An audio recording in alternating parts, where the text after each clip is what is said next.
Nigeria is a very competitive market. Yes. So what are some of the challenges that you can say you faced, I had a delivery to a club. That was my first time there. I'm not sure the customer told me I was going to deliver it to a club. It was when I was on my way, he told me to just come here, and eventually. it happened to be a club. Oh my God, the atmosphere was completely it was completely opposite of what I have ever met in my life.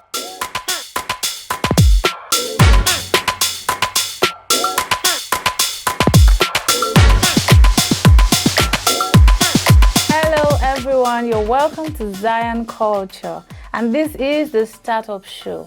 In the Startup Show, we talk about Christians in their various fields, ranging from entrepreneurship to career paths. And today we are going to be tilting towards the entrepreneurship part. And we have a very great, in fact, she's a woman of influence, timber and caliber. But we are going to go straight to it. I will allow her to introduce herself. And I'm Glorie Tee, and I promise you are going to have an amazing time today. So straight to our guest. I have with me a great woman of the Most High God. And she's not just a Christian, her hands are blessed. Enough from me. Let's hear her. Hello everyone, my name is Adeola. I am a baker and I'm married to two beautiful girls. Glory. So what motivated you to go into, to own a baking business? What exactly motivated you? Okay, the passion started from when I was in secondary school. And I remember then I had the flair, or should I say the passion to host people and to just make you feel good. And another thing is, growing up, my mom used to buy us snacks a lot. I mean, when coming back from our office then, she used to buy us snacks. I mean, every working day we used to have snacks. Somehow I had that passion to know how to make it, not just to cook good food, but to also make good snacks. I used to gather recipes. I remember then there was a TV show I had a book for it. Wow, the passion is deep. I had a book for it. I would write, I used to keep the time for that TV show then on NTA. So I would write the recipes, even though I couldn't access many of those things. But I just wrote them down.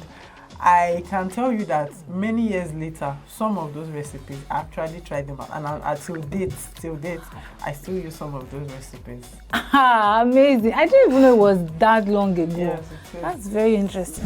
Nigeria is a very competitive market, especially even for cake making and all of those things. Nigeria is still very competitive. So what are some of the challenges that you can say you faced, especially running this business? What are some of these challenges? Because there are so many bakers in this Nigeria. I cannot agree less. I can say I started officially in 2010. And as at that time, there were bakers. I mean, there were people that, at least when we were small, when we were younger, we had cakes for birthday. So there were people that were making, even though they weren't so advanced. But the point I'm trying to make is that there weren't so much bakers then. But today, this is 2025. I don't know if it is safe to say every family has a baker. I believe it's safe. Whether professional, whether upcoming, every family has a baker. So for the challenges, you cannot, I believe everything in life you definitely will come across challenges, whatever it is, whether in marriage, whether in business, whether in your career, whatsoever you do, it's just a part of life. So I think what I would say is that in handling challenges, first in this our own line, I would say own your skills very well. That is one thing that I don't joke with. Now, towards the end of this month, I'm going to be taking a class, and that is what I do every year. I would take, a year doesn't go by without learning something. Though this year I'm going to the theoretical part of the business, but every year I must learn something. So to stay above those challenges and to be able to overcome them, you need to own your skills perfectly and, have a good grip of them. That way, it gives you a leverage, so to say. Yes, it gives you a leverage. And then I will not underestimate the place of prayers. You see, I tell people a lot, see, in business, this year, for example, you know, when during Shiloh, sorry, I attend winners. So during Shiloh last year, the theme was ever winning wisdom. And, you know, while we were praying, I just told God, I want this to also play out in my business. I need recipes. I develop recipes, but I want more and unique recipes. And thankfully, this year, I've been able to come up with a new recipe. Maybe not new, but so then at least customized. You understand. So it is different from what I've been using before. So I would say that I would give it back to God. And that is why I said you cannot underestimate the place of prayer. So whether being business doesn't mean you are not going to be spiritual. So I talked about owning your skills and also let God be involved. Let me just put it that way. Let God be involved. Oh, that's amazing. So now talking about your faith, that means that Christianity obviously is a major part of your life and then your business. Yes. So how can you, or shall I say, can you share some experiences with us where you had to hold on to your faith instead of joining the crowd in the baking world, in the baking business world? I had a delivery to a club. Oh, wow, amazing. That was my first time there.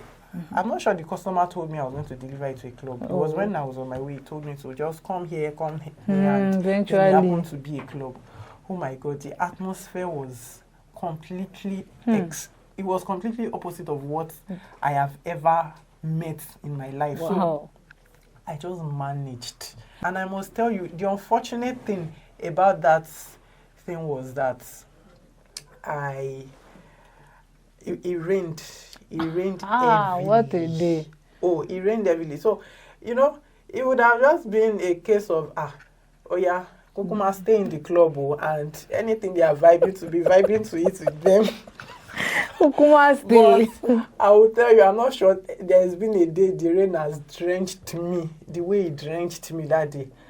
I left, I couldn't bear. I didn't like the atmosphere. I didn't like the atmosphere. So I can say that's about the only... God has been so faithful to me. He doesn't bring crazy people like that. Yeah. Okay, so still on the experience area, can you just share some funny or memorable experiences in your baking journey? I remember when I was still in Lagos, I had to take a cake to Akure.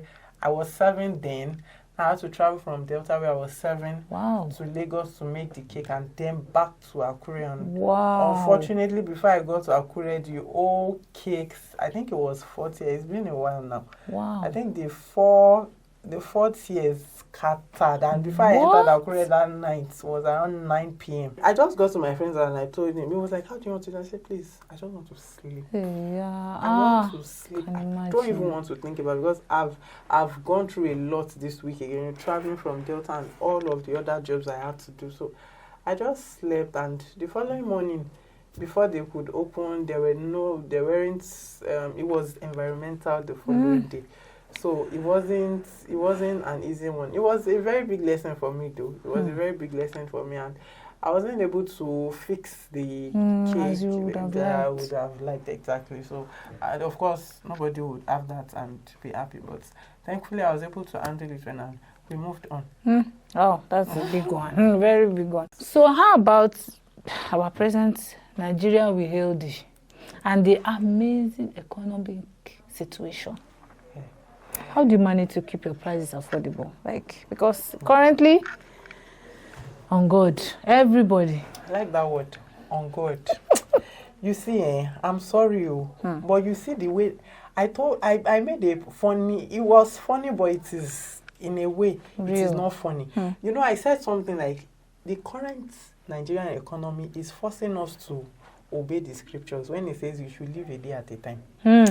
You see, the current economy we have in Nigeria will drive you to God. It either drives you to God or to the other side. So you choose the one you want and to me, go to. I know where they are. I know where I stand. So I hold on to my God like this, like I have nowhere to go to. So going by the economy, I won't deceive you. Even this year especially. Yeah. I just threw I just totally rely on God. Because the honest truth is, this economy, if you go by it, I tell people if I don't make cakes, I might not buy cakes because the cost of cakes to make good cakes, the cost of making good cakes is something else. But we trust God in the midst of it. Like December, for example, I think it was my husband I told, like, I don't understand. People don't have money, but the others are choking. I thought I was the only one that saw that. Choking. This one will call, I need a cake tomorrow. This one, Without there's no price. money. I thought there was no money. And, you know, I can only give it back to God because I know there have been Decembers that we sit and there are no jobs to do. But in this prevailing time, it has to be just on one source. It has to be God. I don't. So in this economy, let's just return it back to God. I'm sorry, but that's the only. That's the only source. So when it comes to your customers, is it that you give them an update on your price list, or you just maintain your prices? It's not possible to maintain price in this current Nigeria. You cannot maintain price because I was buying something about 6 years ago. I was buying it at 8,000 naira, and I'm buying it like 60,000 naira now. And 60. You expect me to maintain same price? It's not possible. Even if I want to, you can't. No, maybe I'll have to sell myself because it can't work. It can't work. That's the truth. So that's the truth. You definitely would inform them. What advice would you have for a young person out there, you know, that is considering baking as an entrepreneur or that desires to go into it? What advice do you have for them, especially as a Christian and in Nigeria? Those two major factors. You know, I would say that for a young upcoming one that is just starting or about to start, I would say follow your passion. But at the same time, as you follow your passion, you also fuel it, design it, decorate it, make it look good and attractive enough to be paid for. Be focused. It takes a lot of years to grow. Mistakes happen. Don't overflog yourself. Pick up the lessons and move on. Try not to repeat the mistakes. So with that, you are good. Amazing. Thank you so much. That was very enlightening. Even me, that I'm not in the baking business, I've picked one or two things and I know that I will run with them. Thank you so much. Thank you so much. All right, thank you guys for listening up until this point. We're so grateful, and I believe that you've learned one or two things. And if you're out there, you're considering starting a baking business, even any entrepreneurship area you want to go into, these tips, I believe, are things that you can run with. So do not forget to subscribe, to like, and to share our videos. It's the Zion Culture with a K. So till I see you again, take care and God bless you.